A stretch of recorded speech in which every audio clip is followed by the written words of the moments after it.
Hey guys, Laura with Garden Answer. Today I am making a kissing ball. Kissing balls are super fun and easy to make decorations for Christmas. So the first thing you're going to need is a sphere made out of floral foam. I have mine right here.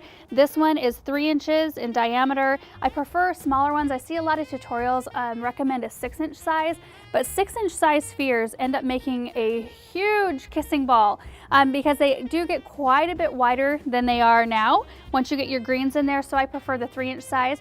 So the first thing you do with your sphere is you want to soak it. Mine is pre-soaked. So to do it, you just put your sphere in a bowl of water for just several minutes until it's fully saturated.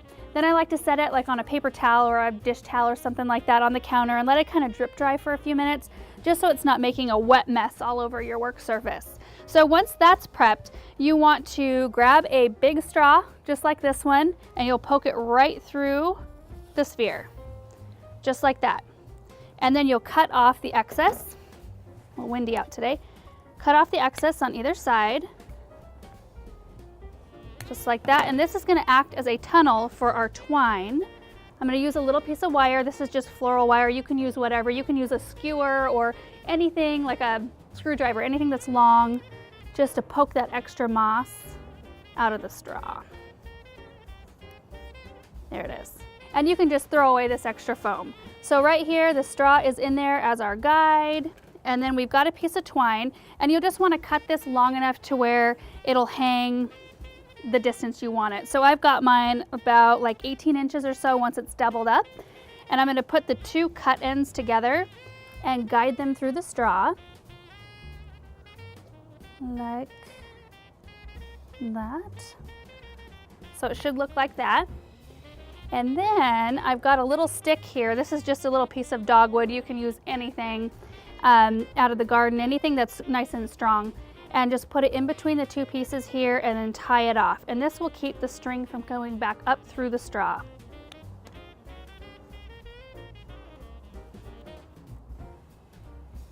And then double knot it, just like that. So see that? Now I've got a nice loop to hang it from, and I'm just going to trim the ends. Now for this step, you can use twine, you can use ribbon, you can pretty much use anything you want. The twine is a little bit easier to get through the straw because it's nice and thin. So I'm going to cut these. Okay, so before I hang this up and get started, I want to show you how I prep my greens. So I've got a few different kinds sitting here.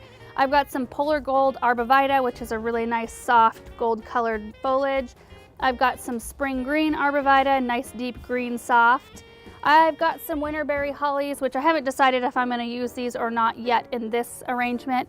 They're really pretty though. I've got some pine cones. I've got some juniper, which has got some gorgeous frosty blueberries. And I've also got some blue spruce sitting here for some nice kind of thick filler. Let me show you how to prep the pine cones. It's really easy. I've got some floral wire here. I'm just going to cut a piece like maybe 12 inches long, about 12 inches. And then you take your pine cone and about halfway down the wire, you just wrap that wire around the bottom of the pine cone just like that, and then wrap the tails together. So it's really nice to get all of your kind of piles of greens and your pine cones and whatever else you're using all prepped and ready to go. It makes the next part of the project a lot easier. I'm gonna trim the ends here. Perfect, just like that. Okay, so now I'm gonna just hang it from the ceiling and start working on it. And it's super easy, you guys. All you do is you take little pieces of green and stick it into the foam, trying to kind of keep them the same length all the way around so you have a nice sphere when you're done. And this part we're gonna probably speed up a little bit because I'm really terrible at talking while I work, and this process does take a little bit of time.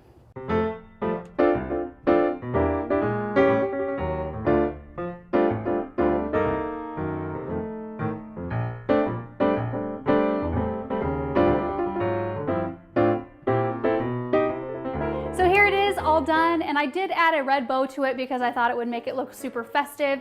Bows are completely optional. You do not have to use them on this project. And let me know in the comments if you like it better with or without the bow. But you can totally make it to your taste. You don't have to use red. You can use whatever color you want. I have a really pretty garland on our mantelpiece back here with red Winterberry Hollies in it, so I really wanted to play off that bright Christmassy red, and I thought it kind of made it look a little bit more finished.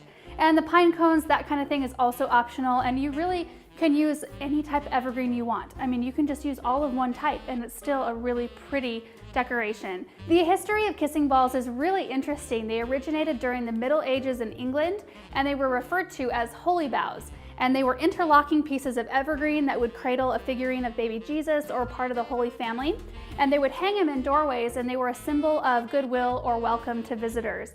And then they went through a period of unpopularity due to the Puritans, but the Victorians brought them back. And when they did, they kind of morphed into something new, and they much more resembled what we know a kissing ball to be today, except for as the center, they would use a piece of apple or potato, and that's what they would stick their evergreens into, which kind of makes sense because apples and potatoes both have moisture in them.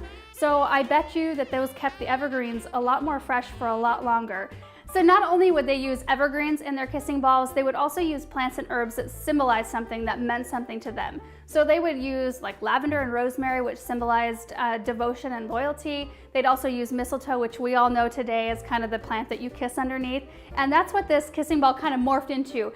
So, you know, single ladies would stand under there waiting for suitors. Dancers would dance underneath them so that they could steal a quick kiss. And now today we hang them just like we would hang a bunch of mistletoe. And I don't know about you, but mistletoe does not grow where I live. It's really hard to get it. So we make do with kissing balls that look like this, and it's really quite fun because you can make it look however you want to.